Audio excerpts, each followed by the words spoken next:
सुजाता देवी के 3 बेटे और 3 बहुएं थी। 2 बहुएं रेखा और उमा अमीर घर से आई थीं, जबकि सबसे छोटी बहू कोमल गरीब घर की थी। इसीलिए सुजाता देवी अपनी दोनों बहू रेखा और उमा के साथ ज्यादा अच्छा व्यवहार करती थी, पर अपनी छोटी बहू कोमल को वो कुछ नहीं समझती थी। इसीलिए रेखा और उमा भी अपनी देवरानी कोमल की हर समय इंसल्ट ही करती रहती थी। माँ जी देखिए ना, कोमल तो बिल्कुल गरीबों वाली हरकतें करती है। दाल में घी ऐसे डाला है मानो उबली हुई दाल ही हो बिना तड़के की। और रोटी तो देखिए माँ जी, रोटी में घी भी नहीं लगाया, सूखी रोटी आगे रख दी। कोमल इधर आ, मैं तुझे अभी बताती हूँ। अरे तू गरीब घर से आई है तो तू हमें भी गरीब समझने लगी है क्या? जब घर में किसी चीज की कोई कमी नहीं है तो तू इतनी कंजूसी क्यों करती है? हाँ, आज तूने खाने में देसी घी क्यों नहीं डाला? माँ जी देसी घी खत्म हो गया है, जो था वो मैंने यूज कर लिया। माँ जी अभी 2 दिन पहले ही तो देसी घी आया था, इतनी जल्दी इसने खत्म भी कर दिया। कहीं ये देसी घी खुद तो नहीं खा जाती, क्योंकि इसने मायके में तो कभी देसी घी खाया ही नहीं होगा। नहीं माँ जी, घी तो रखा था, पर कल रेखा भाभी और उमा भाभी ने मुझे पिन्नियां बनाने के लिए बोला था, तो सारा घी पिन्नियां बनाने में ही लग गया। अरे अब तू मेरी बहुओं के खाने पर भी नजर लगाएगी? तेरी इतनी हिम्मत? अरे तू गरीब घर की है, इसीलिए तू ऐसी हरकतें करती है। चल जा यहाँ से। रेखा बहू, लाला को फोन कर दे, नौकर के हाथ 5 किलो देसी घी भिजवा देंगे। कोमल रोती हुई रसोई में चली जाती है। उससे अक्सर ही ऐसे अपमान सहने पड़ते थे। नया साल आने वाला था। घर में नए साल की पार्टी की तैयारी चल रही थी। रेखा और उमा दोनों ने ही अपने मायके वालों को नए साल की पार्टी के लिए इनवाइट किया हुआ था। बस कोमल के ही मायके वाले रह गए थे। माँ जी हमने अपने अपने घर में तो सबको बोल दिया है नए साल पर आने के लिए, पर कोमल के घर वालों को बोलना भी रह गया है। कैसे करना है फिर? अरे छोड़ो ना, उन भिखारियों को बुलाने की क्या जरूरत है। पार्टी में तुम दोनों के घर से सब लोग आ जाएंगे।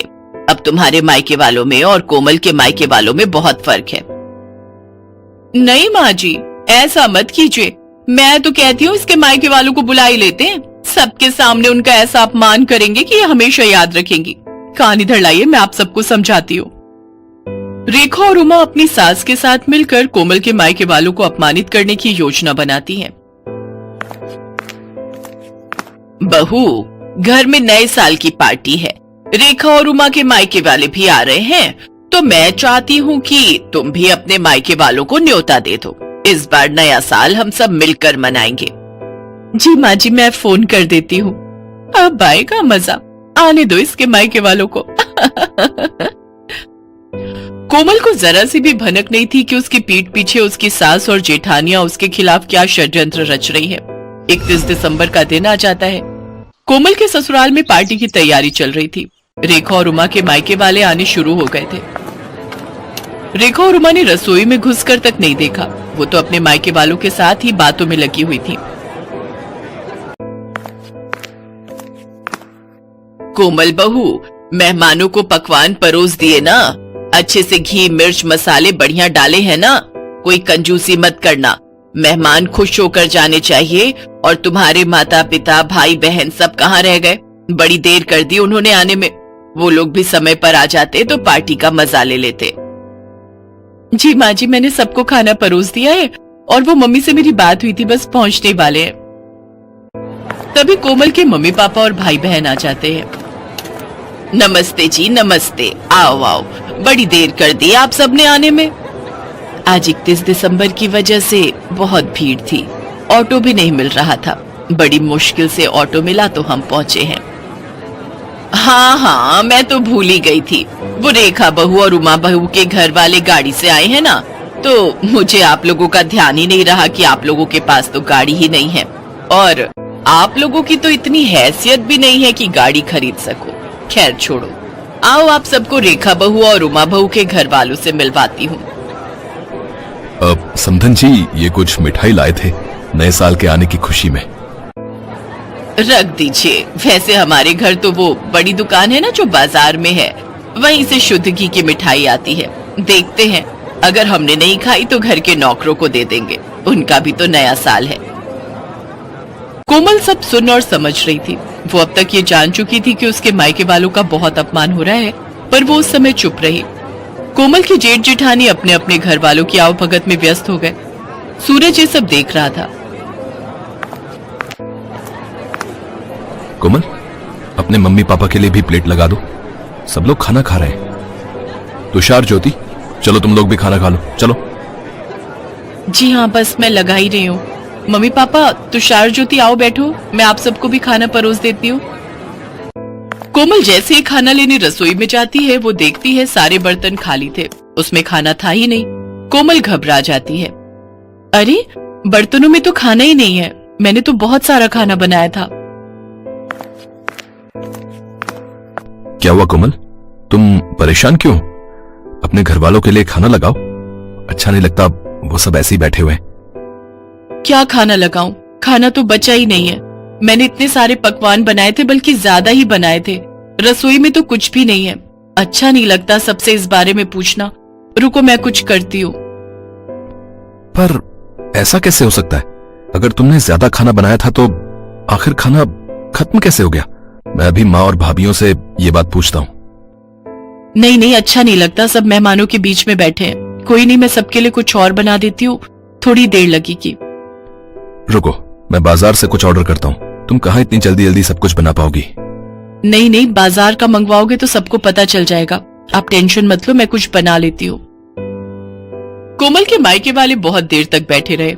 कोमल सूरज को कुछ मंगवाने के लिए भी मना कर रही थी, क्योंकि उसके मम्मी पापा वगैरह को तो ये बात पता थी कि कोमल ने सारा खाना घर पर ही बनाया है। कोमल अपने मम्मी पापा का सम्मान रखने के लिए जल्दी जल्दी पूड़ियां और साथ में आलू की सब्जी बनाने लगी। तभी उसकी सास और दोनों जेठानी रसोई में आ गई। अरे कोमल, तुम ये पूड़ियां क्यों तल रही हो? इतना सारा खाना तो बचा हुआ है। अरे भाभी, आप समझते क्यों नहीं हो? कोमल अपने मम्मी पापा, अपने भाई बहनों को गरम गरम खाना खिलाना चाहती है। इसने हमारे घर वालों को तो ठंडा खाना खिला दिया, अब अपने घर वालों को बढ़िया पकवान खिलाना चाहती है। इसके घर वालों ने कभी ऐसा बढ़िया खाना खाया नहीं होगा ना, तभी ये ऐसा कर रही है। जब इतना खाना पड़ा था तो ये सब बनाने की क्या जरूरत थी बहू? ये देखो कितना सारा खाना बचा हुआ है। ये थोड़ी है कि हम अच्छे खासे पैसे वाले हैं तो खाने की बर्बादी करें। माँ जी, थोड़ी देर पहले तक ये खाना नहीं था। रसोई में सारे बर्तन खाली थे। मुझे नहीं पता था कि भाभीियों ने सारा खाना कमरे में रखा हुआ है। मुझे सब समझ आ गया है माँ जी। मैं चाहे जितना मर्जी आप लोगों के लिए कर लूं, पर आप लोग जानबूझकर मुझे अपमानित करना हमेशा से ही चाहते हो। कमरे में मेरे मम्मी पापा और मेरे भाई बहन बैठे हुए हैं। अब मेरा मन नहीं है कि मैं इस घर में रुकूं। मैं उन लोगों के साथ अपने घर जा रही हूँ, अपनी माँ के घर। मुझे तो ऐसा लगता है कि यहाँ पर कोई मेरा अपना है ही नहीं। सूरज जी, मैं यहाँ नहीं रुक सकती। जहाँ इज्जत नहीं हो वहां से चले जाना ही अच्छा है। रुको कोमल, तुम अकेली नहीं जाओगी, मैं भी तुम्हारे साथ चलूंगा। अब हम यहाँ रहेंगे ही नहीं। जहाँ मेरी पत्नी की इज्जत नहीं, वहां मैं भी नहीं रह सकता। मैं भी कब से अपने आप को रोक कर बैठा था। अरे सूरज, ऐसा नहीं कहते। कोई बात नहीं, छोटी छोटी बातें होती रहती हैं। कोमल, गुस्सा थूक दो। और माँ, आप सब भी नए साल के दिन इस तरह की हरकतें करके घर में क्यों सबका मूड खराब कर रहे हो? कोमल, शांत हो जाओ, अभी मेहमान चले जाएंगे, उसके बाद हम कल बात करेंगे। कोमल की सास और जेठानियां यही सोच रही थी कि शायद उन्होंने कुछ ज्यादा ही गलत कर दिया, पर अब बहुत देर हो चुकी थी। सूरज और कोमल ने अलग रहने का फैसला कर लिया और कुछ ही दिनों बाद वे दोनों अलग रहने चले गए। कोमल की सास और जेठानियों को बाद में खुद पर पछतावा होने लगा, क्योंकि कोमल के रहते उन्हें कोई काम ही नहीं करना पड़ता था। पर कोमल के जाने के बाद उनके सिर पर घर की सारी जिम्मेदारी आ गई और उन्होंने कोमल जैसी अच्छे स्वभाव वाली बहू का साथ खो दिया। कोमल अपने पति सूरज के साथ अपने छोटे से घर में सुकून से नए साल में नई जिंदगी की शुरुआत करती है।